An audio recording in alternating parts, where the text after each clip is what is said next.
Welcome to Brotosynthesis. I am Steve. And I am Casey. And we're just two blue-collar guys from Baltimore talking about sports and life. How you doing today, my dude? I'm feeling great, man. Spring has sprung. Me? Spring has sprung. Listen, you preaching today because it has felt like up until this point, we've been trying to find our groove with Brotosynthesis. Yeah, we've been testing some things out. We've been testing some things out. And it needs to be more about us. Our relationship, we met, you were my bar manager. I was your shitty bartender that would show up 15 minutes late to every shift. And the relationship blossomed from there. And I want the people to understand a little bit of our relationship, the behind the scenes of us as friends, business partners, and guys who just love the city of Baltimore. Yeah, man. I feel like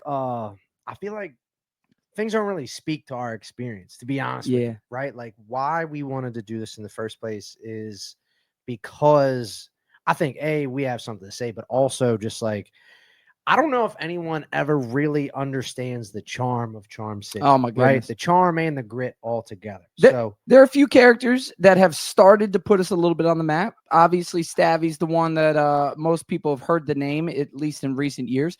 But I do feel that it is our duty, especially as well-seasoned bartenders around this town, to bring the people the true personality of Charm City. So I'm happy to do that with Brotosynthesis. 100%. But up until now, we've been trying. I feel like we've been trying to be like everybody else. We've been trying to be a sports analysis show, and we're not going to do that anymore. We're going to be us. We're going to be our personalities, and we're going to kind of find our own lane. But using sports as a backdrop, we're going to talk about life, things that are interesting to us, and just things that honestly, Casey and I like to cut it up about when we're out on the golf course. You ain't lying. Speaking of the golf course. Yeah, that's what I'm saying, man. First thing that we got to talk about is our Baltimore Municipal courses, man, because it is springtime. The weather's looking right almost every day. Even if it's raining, it's warm enough to play. It's incredible out there, folks. And we really want to profile at least my favorite course. This is a course I learned how to play. So I got brought to golf by an infamous guy named Tobias. If I'm not gonna say his full name, this is a personal friend. But if you're from here and you know the name Tobias in the bartending community, you know who I'm talking about. And this guy brought me into golf. So this kid is, just to like put this in perspective. Okay. And I feel like this is every golfer's story, right? Like you have that friend who can play. And he looks like a fucking roofer. Like he looks like a guy that like hump 4 packs of shingles on. Yeah, he plays 18 in his jeans. Yeah, but he's like blowing dro. You know what I mean? Like fucking smoking blunts, drinking buds, and just obliterating everyone else at golf. Yeah, which is just insane to watch as a human who's trying to learn how to play 100%. This sport. His dad never loved him, or maybe he did, but he 100%. Didn't say it. And he only taught him to do two things: hit a fucking 9-iron and lay shingle. That's it. Well, lay some. That kid, he's got like 4 kids, dude. Jesus Christ. Golf clap to you, my friend. The libido is strong, and so is that driver. His motility is just about as long as his drive. I could do these all day. I didn't know this. I thought you were a lifelong golf player, and you and I played a ton of rounds together, but I thought you because you're an athlete and you're a competitor. Just so I thought the game came to you naturally as just something in the course of your life. Now, I know you're from Dundalk, so I don't know a lot of pros on the tour from Dundalk. It's not producing a lot of golfers out of that community. It's not a big golf community. It's not a big golf. Specialize more in basketball and football. Yeah, I've heard. And so I just never knew that. I didn't know you came. So how old were you when you finally came to the game? So I was in the Marines till I was 21. I went 17 to 21, and then we started golfing. I got into bartending right when I got out and started golfing almost immediately, right? So I don't know, like 14, 15 years now. Hell yeah. Okay. And I don't know, like when did you get into it? How old were you? My dad's a psycho, like about golf. He's been obsessed with the game since he was a kid. He grew up in a area called Crown Point, Indiana, which is not too far from Medina, outside Chicago, which is, it's been on the tour. It's US Open's been there. So my dad's been a lover of golf for a long, long time. And I think when he got into business in the 80s and early 90s, that was like when deals were done on the course. There was a lot of transactional capital exchange while talking shit on a guy putting, or So I think my dad was a pretty good athlete. And at one point, like a 10 handicap. So he was a decent golfer. He's lost it in his old age, but when we were kids, time spent with dad, because my dad worked all over the world, so he traveled a lot. And so time spent with dad was when he happened to be home for a month or so. And my brothers and I would get dragged to some course all up and down the East Coast to basically watch him play. We'd hit 10 balls, throw a fit, eat a hot dog, drive a golf cart. For sure. You know what I mean? The whole nine. So yeah, I get that. I mean, well, props to having a dad that was around when you grew up. I wish it would have made me a better golfer, but the crippling spastic ADHD, it wasn't a game that suited my demeanor as a child.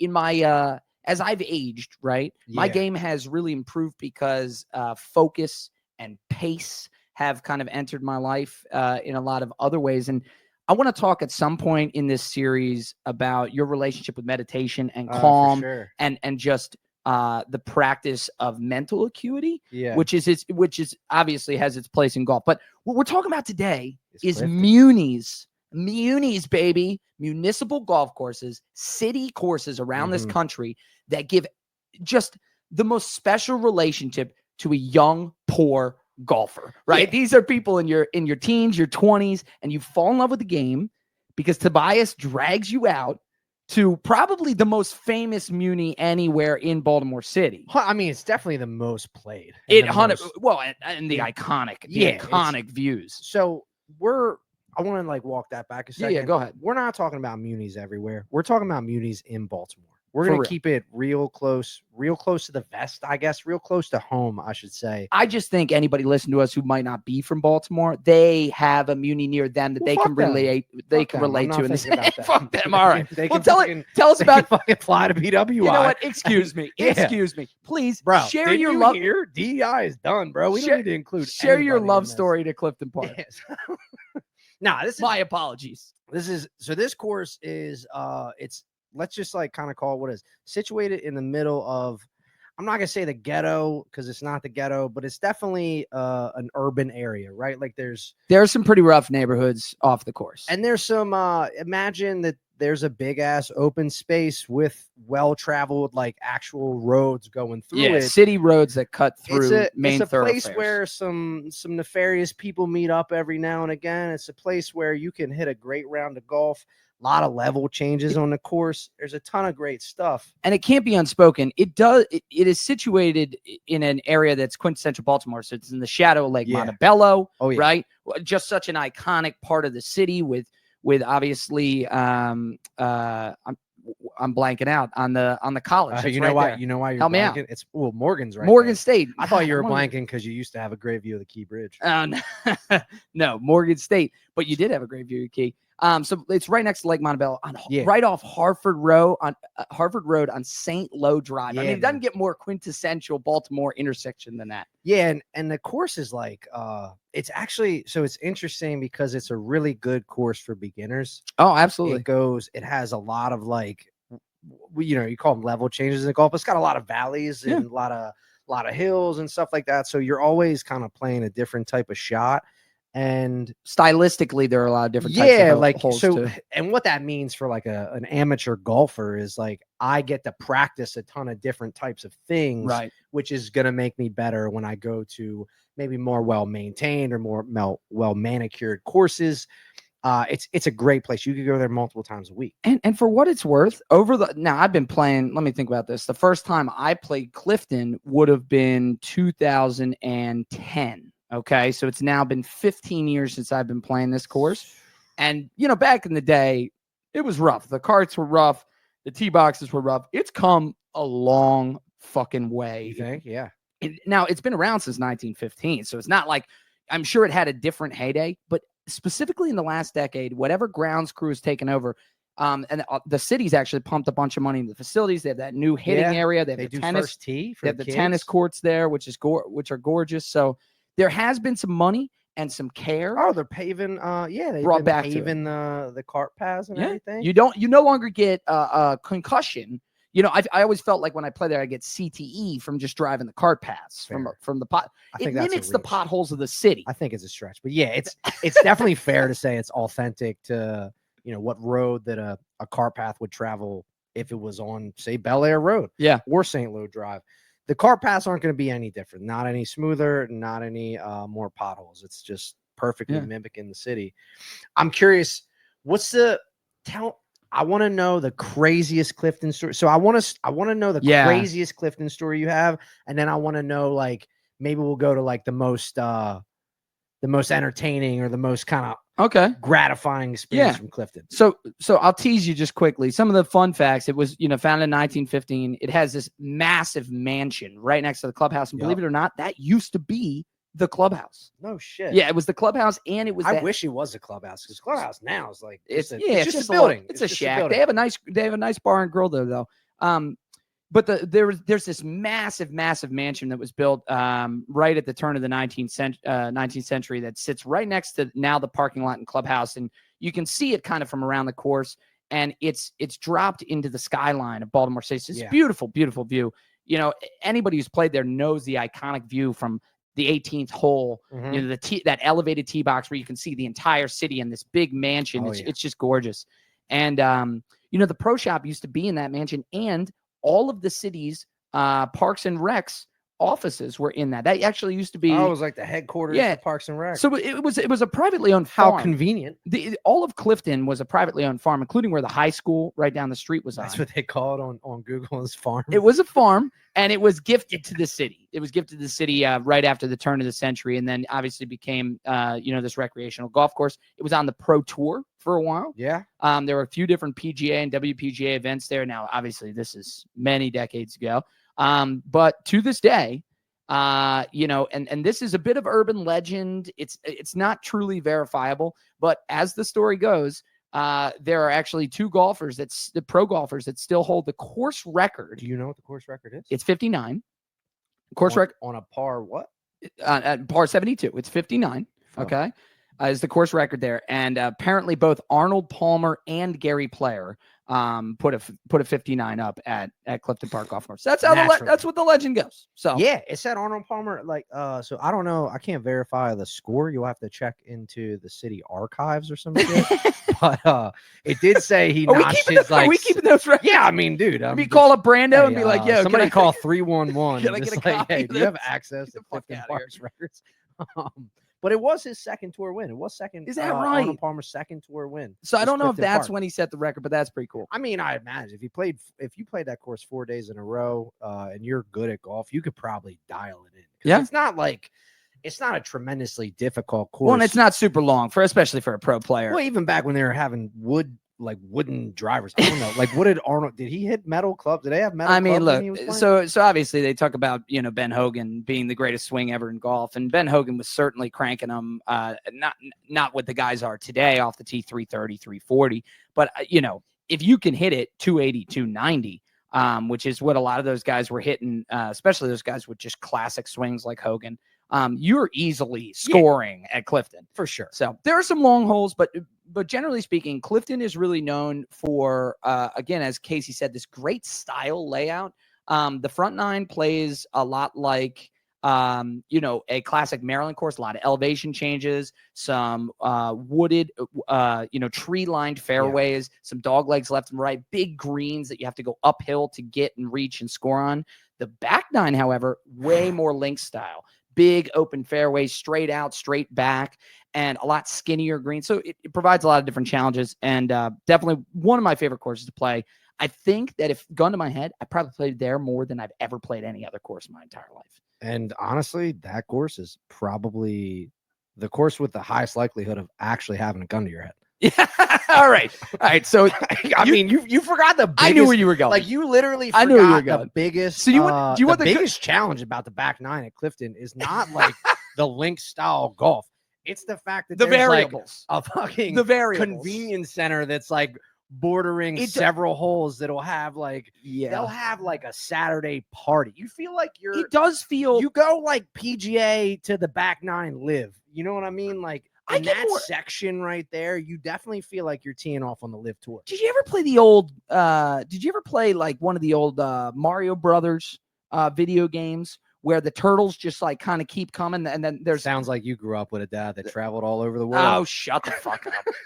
All right. Anyway, all I'm trying to say is, yes, there are a lot of obstacles that pop up on the back nine. That's all I'm trying to say, motherfucker. Creative golf. Right. So do you want the good story or the bad story first? We'll start off with let's go best stories first and craziest stories last.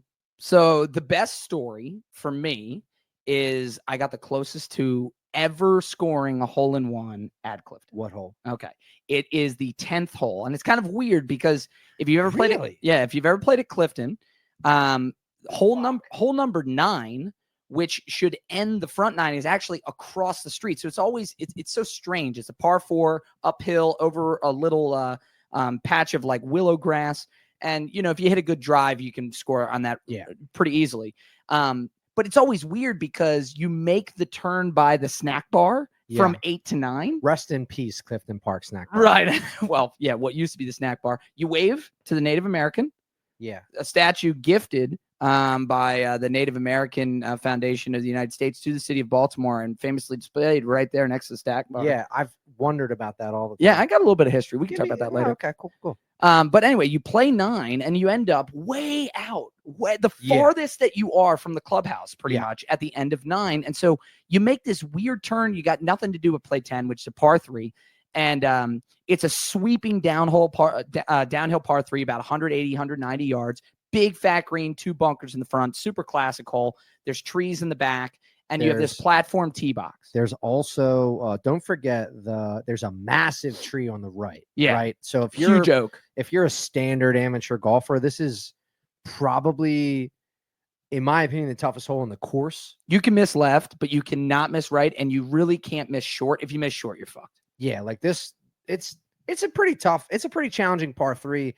Not only because of the fact that it is a challenging par 3, but you also get a ton of wind coming from the graveyard that's on the other side. Yeah, they also, like, it's always like wind is just going everywhere. And tell me, have you ever played there and the pin hasn't been front position pin? They bury that thing right in between those two bunkers. The whole green's a hill. Yeah, straight down to the pin. So that's why I say you want to be long if you can. Yeah. So you really, it's a $190 to the pin, but you want to hit your 200 club and you want to smoke that 200 club and let it come out of the air, hit the back of the green, and either come back or you want to putt it back if you can.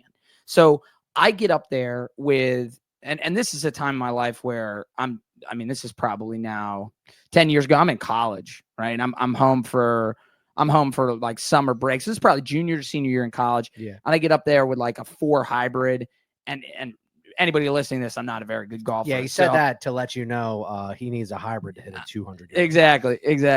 And I caught it pretty good. Yeah. And this thing comes flying. Took a really nice high ball flight, comes flying down out of the air. And it looked initially like it went right in the cup. And I couldn't really tell from the vantage point that we're at. So I'm like freaking out. My buddy and I, he'd already hit his shot. We hop in the cart. We go zooming down there. And as we're coming up to the green, we can see the ball just past the hole. And I'm like, fuck, man. I thought it was a hole in one. It's about maybe 4 inches past the hole. We walk up to the fucking green, and this thing, the divot has put a moon crater through the edge of the cup. And it bounced out? It must have hit the flag or something. The actual grass was still touching the pin. So I think it came down, caught the edge, hit the pin, and kicked forward. Shit. That close to fucking hole one. Tapped it in, took my birdie. Probably the only birdie I had that entire season. You know what I mean? Classic golf line. He'll 3-putt from there. Yeah. What's your favorite story? I feel because I'll tell you my worst. In all seriousness, I feel I feel like I have a bad story now because it not only one-ups your story, but it is exactly like the same scenario. So I was playing with Tobias, and we were getting out there. It was like it was like a late afternoon round. Yeah. Like there was a kid that ended up coming with us. I don't know like what happened, but somehow we became the chaperones of a 12-year-old who was golfing. A 12-year-old? 12 or 13. Like he was but a young kid. He was clearly like, how do I remember him? He was a young man that hadn't fully hit puberty yet. Okay. So like, I don't know exactly how old, but like nothing dropped yet. No base, no biscuits. You know what I mean? And this kid is out there going stroke for stroke with Toby, like straight up. Okay. Not even kidding. He's a little phenom carrying his clubs. We're on a cart. I'm getting hammered. I'm like 24. You know what I mean? I'm bartending in the thick of bartending. Bartending in the thick of bartending. We take 1 or 2 days a week off of drinking. You know what I mean? Those are our weekends. To play golf with the kids. Yeah. I mean, he gives back. No, I still drank. He's a pillar of his community. I still drank with the kids. Like I I wasn't volunteering or anything. No, He just happened to get teed up with us. Listen, take the pro bono hours, man. Yeah. All right. So it's fair. Take the credit where you can get it. I appreciate that. So we're out there golfing and we're playing the third hole at Clifton. So I'll paint the picture. This is a hole that if you can control your slice or your fade, like hopefully it's a fade. Hopefully it's what hole is this? Sorry. It's third hole. Third hole, yeah. So if you can control it, it's great for your eye. So it's not a super long hole. I think it's like 350, maybe 340 yards, kind of swooping downhill, and then the green is up on top of a plateau. The fairway is like a plateau, slight dog leg right. It's slight dog. You got to get it up. You got to kind of you either have to hit an iron and land it on top of the hill, or you have to hit a drive and bomb it all the way down the hill to kind of like the flat area below the green, which is like 50 yards out. So naturally, the 12-year-old just hits a crispy ass iron to like 120 out. Like no joke. Like puts it right on the top of that plateau. Yeah, puts it on top, rolls down. This kid is, like I said, he's like 120 out. And what's amazing about this is he was below the hole, and the green is a plateau, so he couldn't see the hole. He could just see the flag, right? Yeah, just the top of the flag. Yeah, you can just see like the flag waving in the wind. The homie grabs an iron. I don't know what I didn't look. Whatever his iron that's lofty. He knew his distances, right? Like he knew his distances, and he gets up there, rips it, jugs it, straight up, jugs it for the E, jugs it. Jesus Christ, dude. Nuts. We walk up there, can't find the ball, and it's interesting because you hit it in the hole and it bounced out. He literally like a golf ball sized divot, right? It looked like something with a golf ball sized jaw took a bite out of the side of the hole, and the ball was just right there. Nailed it. Dude, you know what must have happened? He had to have even more of a straight down trajectory, right? That ball had to be coming steep down. There was no angle on it at all. Exactly. And it just cracked the edge. Dropped right in. He was amazing. Incredible. At that point, I kicked him in the ankles and we left. We let him. We were like, "Fuck you, dude." Left him there for days.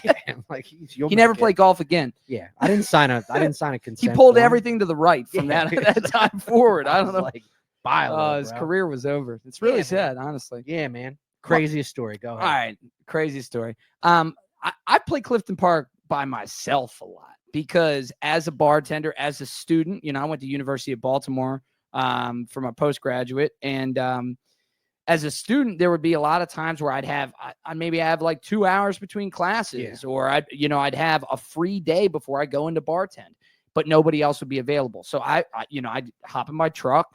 I used to live in Charles Village, so I'm 5 minutes fucking away. I'm coming down the road. I'm coming straight down 25th, right to Hartford, and then hopping on St. Lo, right? So I'm at the course in like 10 minutes tops.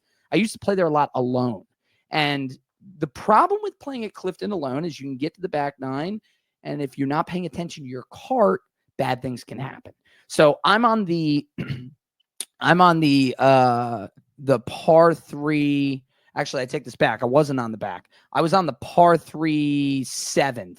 So watch your card anywhere you go. Yeah, but this is still to the back end of the course because this is where you start to you play 7th out, 8th back, 9th back out. So 7th is still on that kind of. You're close to roads is the point. Yeah, right? Like you're close to roads. A lot of people walk through. There are plenty holes on this course where you're like, man, I'm in the vistas of Clifton Park. And then there are many holes on this court where you're like, there's a chain link fence, and my lie's really fucked, right? Yeah.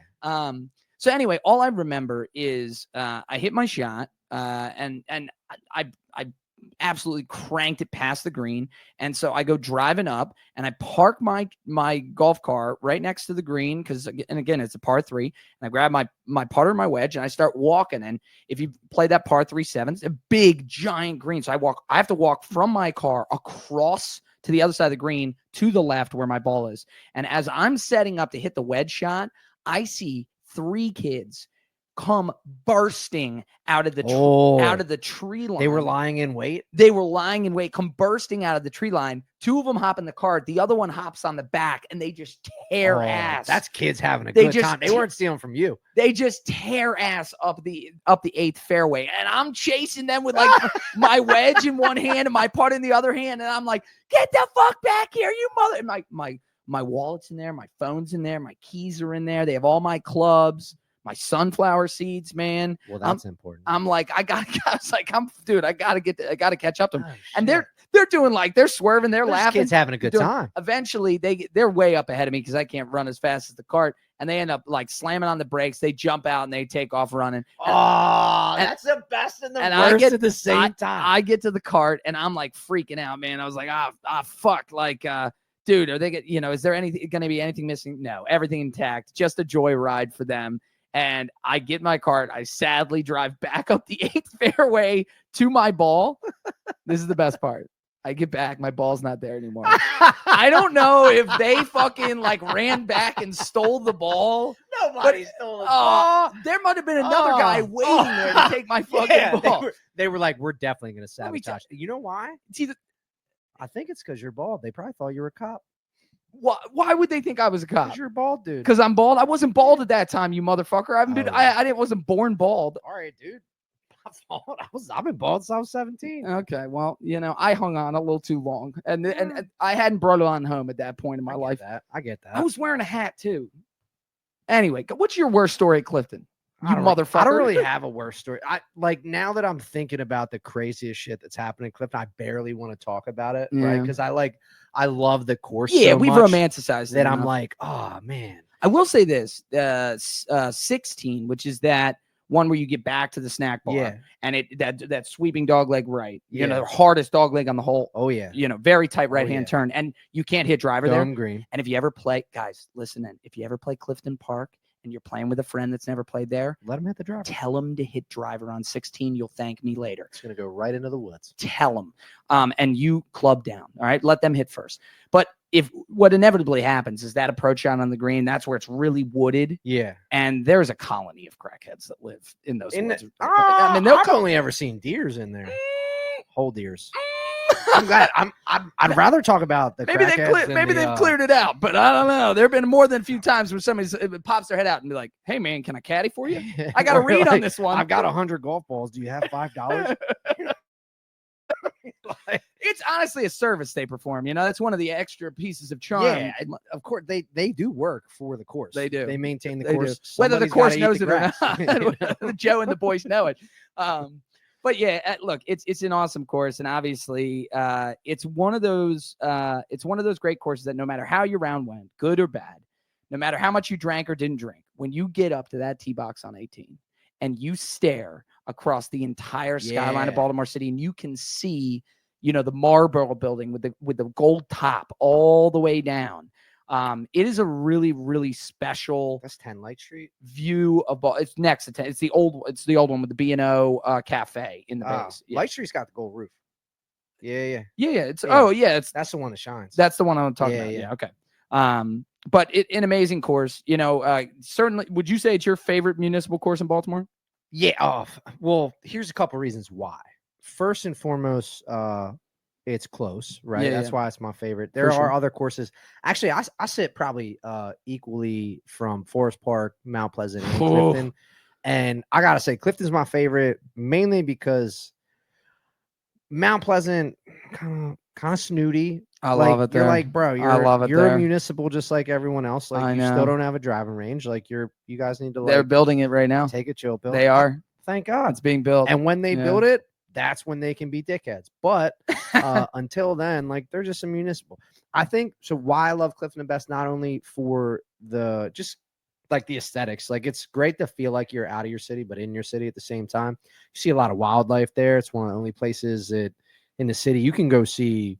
Dude, you can see all kinds of shit. Foxes, deer. You can see anytime you go there, you're seeing hawks, eagles. Like, the hawks. You're seeing nature. So it's really good to get out of the feeling of being in a city. Yeah. So I love it. It is a beautiful patch of land, man. It really is. But I think that outside of the nostalgia, like the staff at Clifton is, in my opinion, the friendliest. Like the starter at Clifton, I'll give you that. Old Tony, Jamaican dude. He's the best. He's a million and a half years old. He's invited me to play golf with him in a tournament in Jamaica before. And at first I was like, he's just being polite. No, I think he meant it. I think he was serious. He's about a legit that. dude. I'm not even sure if he's like alive or a wizard or what. Like, I don't know what that guy So is. my buddy and I played there right at the end of the season. We were probably playing late November because we had a really tepid winter this year, and he was there. So he seems to be doing well. Word of the day is tepid. Do you want to define it for everyone? Yeah, light. Mild. Yeah, mild. Mild's a good way to put it. So look, I think we can honestly say that Clifton Park takes the crown as the greatest 100%. Baltimore Muni, but a few OLIs outside looking in, shout outs. I do have great love for Mount Pleasant. I also love Forest Park, one of my favorite tracks. Now, it's not as well maintained, but the layout on the back nine, is some of the most fun golf you'll ever play. Yeah, I really believe that. Course. And then, what's the 9-hole course downtown? Right next. That's Carroll Park. Carroll Park. Carroll Park is Carroll Park. You gotta have a set of stones over there. You sure do. Golf balls are flying by your head, baby. Yeah, dude. But they got disc golf. They got soccer golf. They got golf. Everything's going at the same time, and you never know what you're gonna see. It's a 9-hole golf course. It's mashed together. It's on the right off of 95, coming out of Baltimore in the middle of fucking ports and factories, and I'm not even kidding. There's like train tracks. It's wild. Through it. It's absolutely wild. I played more daytime like golf tournaments at Carroll Park. Like, it used to be a thing that a lot of the businesses downtown used to just be like, yeah, we're gonna do a quick morning, a breakfast. Yeah, you don't have to set tee time. Golf, you just show up. Breakfast and golf tournament with like this law firm or like this bank. So I played in a lot of those. But I love Baltimore. Like, let's take them to the shittiest golf course we've got, kids. I love Baltimore's municipal scene. So I appreciate you bringing Clifton Park. Oh yeah, man. Happy spring. Yeah, happy spring is right.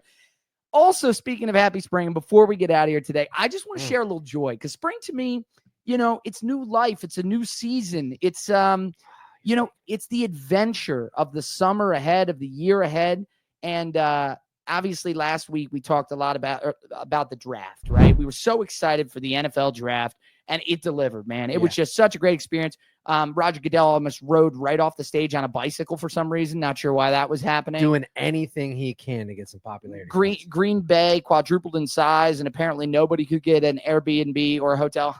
More fans than population. Almost like you should have listened to your favorite podcast host, Steve Haley, and the boys from Brotosynthesis when he said, let's have a party in a real party town. But I want to talk about the best names from the draft. So if you're a Key and Peele fan, the just how amazing it is.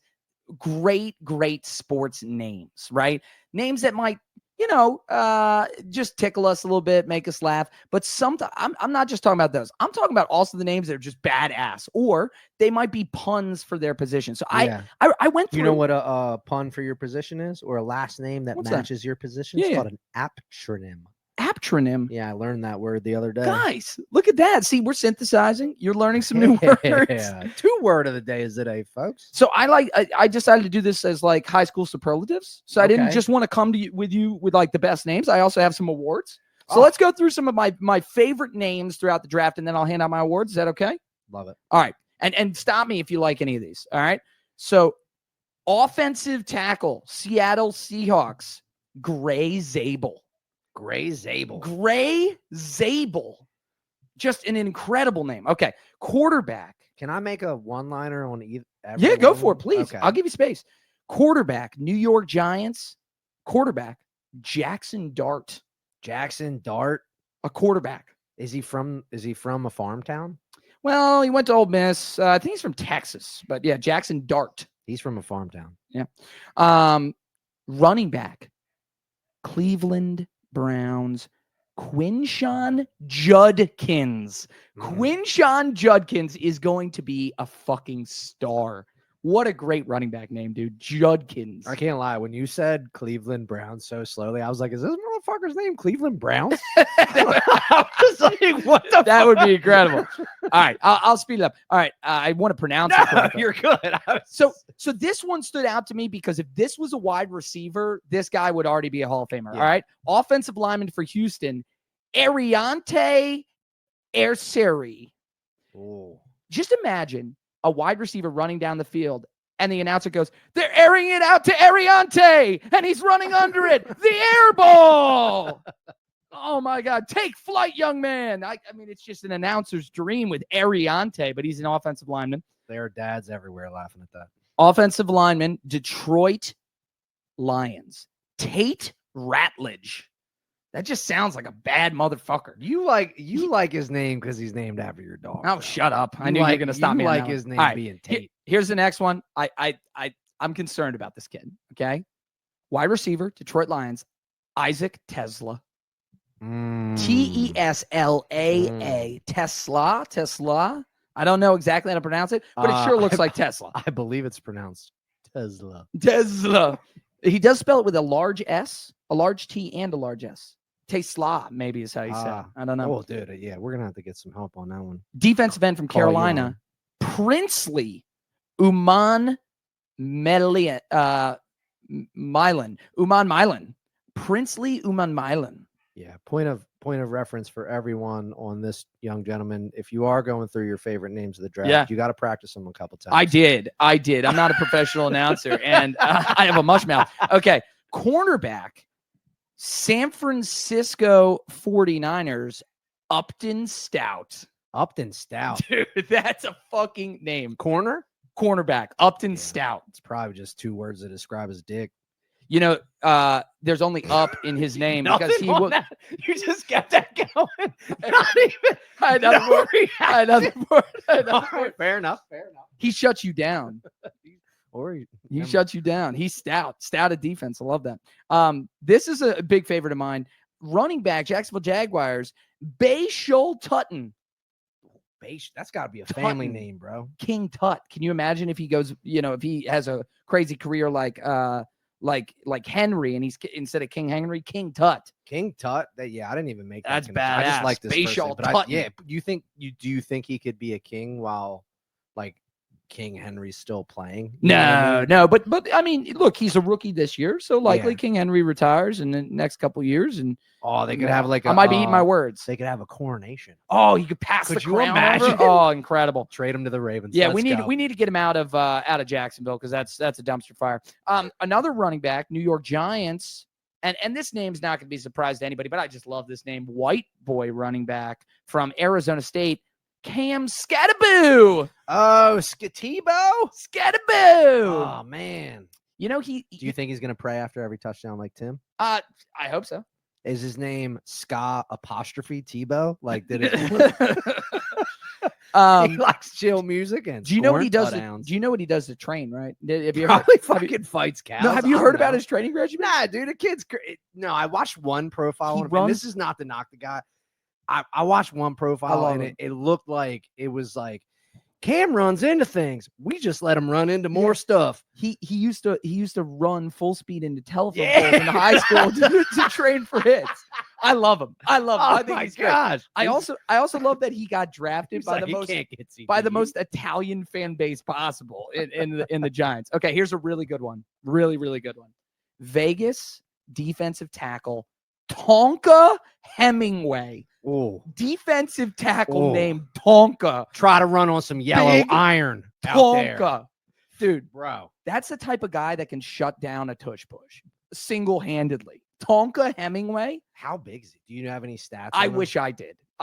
With a name like Tonka, your parents can't be watching your diet. You know what I mean? This next one is my favorite non-bear name in the entire favorite draft. Non-bear. Does that mean bear like homosexual? No, bear non-Chicago bear. Non-Chicago bear. This is my favorite non-Chicago bear name in the entire draft this year. Okay. Pittsburgh defensive tackle, Yaya Black. Yaya Black. That's a great name. I think he's gonna bomb out just because he's on the Steelers. Oh, you're a hater. All right. I'm not a hater. I'm gonna bring it back for you. Go ahead. Go ahead. Bring it back. I was curious to get your quick take. We don't have time for this, do we? We're doing okay. We're doing okay. I just want your quick take because there was a lot of talk about Shedeur going to the Steelers. Yes, and he slid so far. Do you have any thoughts on that? I do. I'll give them to you quickly at the end. Yeah, I'm almost done here. I promise. He's got 75 of his defensive tackle, Baltimore Ravens, Aeneas Peebles.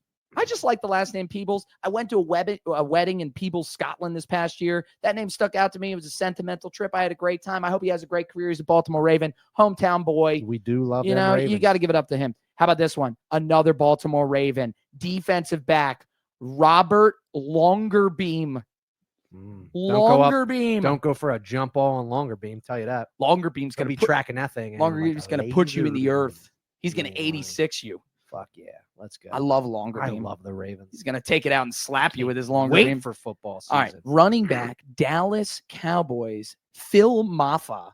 Okay. Spelled Mafah. And here's why I like this one. What happens if he becomes really good? Then you could be like, oh, that's a bad Mafah. No? All right. That's terrible. That was definitely on a popsicle stick somewhere. All right. DL. Defensive lineman for the Dolphins. This is 2 more, and then we're done. Defensive lineman for the Dolphins. Zeke Biggers. Biggers. Defensive lineman? Biggers. He's a big run stopper. Come on, man. Yeah. And finally, kicker for your Baltimore Ravens, Tyler Loop. Loop.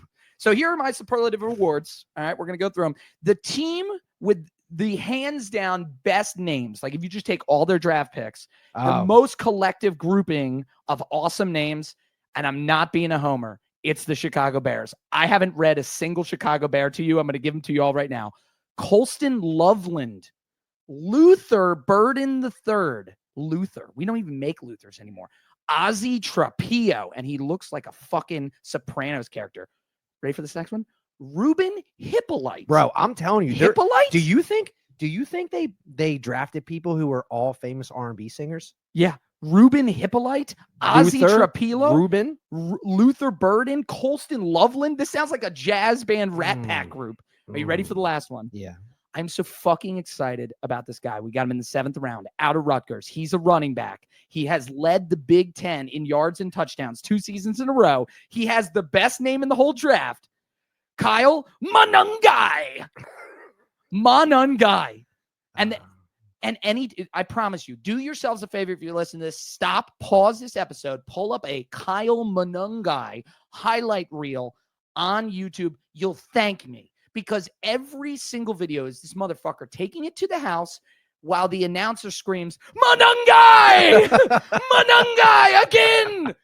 With the fastest feet in football, Monangai, Kyle Monangai to the house. It's incredible. So bad because the Bears are gonna shit themselves. Fuck again. you. So we're gonna just good. Like wondering we're gonna be how good. hard he's gonna fall. You want to make a bet right now? Who has a better record? You know, I'm not really a big bet. Bears or Ravens? Bears or Ravens? Who has a better record? Yeah. You want That's not what matters. What matters All right. who makes it. So green flag names the draft. Jackson Dart, who's a quarterback. Come on, quarterback throwing darts, and a cornerback named Stout. I mean, Upton Stout as a quarterback. He's going to shut your receiver down. Red flags from the draft, guys. I don't love a wide receiver named Tesla. They catch on fire. Yeah. They don't seem to run well. And tariffs. Well, the tariffs too. Yeah. They might just bringing in tariffs anyway. They might just tax his yards by 30%. You know, he goes for 100. You know, you think you had a great day in fantasy. Yeah. And then you find out. Whoops. Oh, he only gets 70. Yeah, he's only playing. And the ultimate red flag from this year's crazy names of the NFL draft is none other than Baltimore kicker Tyler Loop. I can just see it now. The Ravens are going to be in the AFC Championship. They have a home game for once. It's not in Arrowhead. It's here at M&T Bank. They're playing the Chiefs. All they have to do is drive down and kick a field goal to win. They get to Lamar gets him to the 30-yard line. Tyler Loop comes trotting out. Oh, no! The kick loops to the left. Tyler Loop has looped it right outside the uprights. And the Baltimore Ravens lose again. I think you're burying the lead thinking that Tyler Loop is going to be kicking for us this year. No, they drafted him to replace your boy Tuck Tuck. Yeah. And now listen, he can control his own fate because if he can loop kicks in, he loops it in, right? So it can go either way. Yeah. But it's my biggest red flag from the names in this draft. All right, what else we got? I think we're gonna wrap it up unless you want my quick hot takes on Shedeur. I just want your max 120 seconds on Shedeur. Yeah, here it is. I think that the best take I've heard on Shedeur, and there's been a lot of them, is that he's just not that talented for the NFL level. And there's some stats to back that up. We saw a similar situation down at Texas A&M back in the day with Mike Evans and Johnny Football, where both of them were drafted in the top 10. Oh, yeah. But what we had was a generational wide receiving talent, a guy that has now put 10 straight seasons together of 1,000 yards, has won a Super Bowl with Tom Brady and the Bucs, is clearly going to go down as one of the 10 best wide receivers in the history of the game. And he was propping up a guy who was a great college quarterback. I loved watching Johnny Football at Texas A&M. Johnny Football was not an NFL quarterback. It's as simple as that. Now, he had personal problems. So you're saying Travis Hunter. I think Travis Hunter propped him up a little bit. That's number one. I get that. That's number one. Number two, I do think that the hype around Deion, the Colorado program, and Travis Hunter and winning the Heisman and everything that was that media storm created this buzz in the viewing public that Shedeur was a top 10 pick or a first round pick or was a great quarterback. Now, there was still the divisiveness of some people not believing that. But the point is, we all as consumers thought his talent was X, whereas the NFL evaluators always felt his talent was Y. Now, we've heard all the stories about him going in and fucking crashing and burning in all of his interviews. But really what this comes down to is this, right? Shedeur only has one intangible that sets him above everybody else. He's accurate. He's got an okay arm. He threw some touchdowns. He made some plays. But his only true intangible that stood out beyond all the other quarterbacks was his toughness. He would stand in the pocket, take hits, and deliver balls, right? There were going to be teams that were willing to take a guy with that kind of moxie and certainly take him much higher than the 5th round. And then he comes in arrogant. And then he comes in as Deion's son. And I think what ended up happening is a lot of teams saw that as arrogance and not as confidence and said, if this guy's going to be a backup quarterback for us for 1 or 2 or 3 years before we can get him to the point where he's an NFL starter, I'm sorry, that is not going to work for us. For sure. So I laughed because I just don't think thought about the Browns like last 3 quarterbacks. Yeah. Like, man, these guys are, I mean, they've got a history of having shit quarterbacks. All they had to do was stick with Baker and everything would have been fine. I know. But Baker gets that injury crazy. And they walk away from him. They lick their chops. The Deshaun thing was just such a stupid move from optics. It would also be one thing if we didn't know Deshaun had done what he had done. I know. Like, you could have got him on a bargain. Like, even if NFL's a business and he's a good player, like you could have got him for so much cheaper because no one else wanted him. So, like, why would you lock yourself into that? Anyway, I'm so happy to see it because, like, we play him. I can count 2 wins on the sheet. Yeah. Myles Garrett thinks he's going to get a championship there. I don't know, man. I do think that Cleveland overall had an incredible draft. They had a lot of capital, and they picked up a lot of key players in place they need. I actually, in my opinion, the best quarterback ceiling in the draft actually is Dylan Gabriel. So I would not be surprised if we end up seeing him become a 10-year pro. The best quarterback in the draft was Cam Ward, but this is also like kind of being like the most handsome guy in a group of like real butterfaces. You know, we call that the valedictorian of the special ed class. Right. So that's what's happening there where look, Cam Ward is an incredible quarterback. He's been a winner everywhere he's gone. So I was glad to see him get picked. I hope he has a great career. But if we're just talking about ceiling, because Cam's not big. He's not particularly fast. He's got a great arm and he makes amazing plays, but he's a little loose with the football. If we're just talking about ceiling of measurables and potential and wins and performance, it's Dylan Gabriel. And Cleveland did draft him. So what's inevitably going to happen is one quarterback's going to be there's 5 quarterbacks in Cleveland. There's Joe Flacco, Deshaun Watson, Kenny Pickett, Dylan Gabriel, and Shedeur Sanders. Joe Flacco to start. So hands down. So we already know that they're going to put they're going to put Deshaun on the injured list, on the commissioner's injured list. They're going to keep Joe because he can throw it 75 yards for a touchdown until he's 80 years old. Right. And they also wouldn't have signed that veteran to that quarterback room recently. And they need to. Right. And they need some leadership. They need a veteran in that. Is Jacoby still there? We got to wrap it up because we're going down this. So this is really it. So what's going to happen is one of 3 people is going to get cut. Yeah. It's either going to be Kenny Pickett, Dylan Gabriel, or Shedeur. And it's likely going to be Kenny Pickett. But if it's not going to be fucking Dylan Gabriel. Kenny's taking his time around the AFC. Small hands. Never mind. I'm not going to. I'm gonna say. With that, we're gonna wave our small hands goodbye. See you guys. Until the next episode of Brotosynthesis. Enjoy your lives. Enjoy this NBA playoffs that we got going on. Enjoy some municipal fucking golf. Get outside. That's right. Get outside. And write in, connect with us on the Substack, connect with us on all socials, and share any topics that you would like us to discuss.